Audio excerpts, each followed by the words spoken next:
to create Moonton account in Mobile Legends. So if you want to create Moonton account in Mobile Legends, then first make sure that you have a stable internet connection.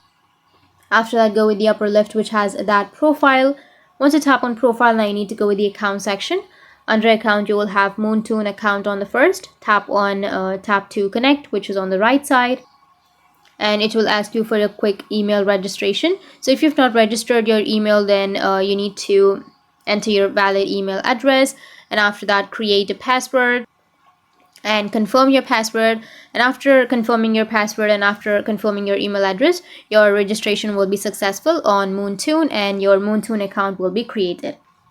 You can go with check email after that, and after you open up your email, you need to confirm and activate your Moonton account. And once you've activated, you can go back to your Mobile Legends, open up your Mobile Legends, and be connected.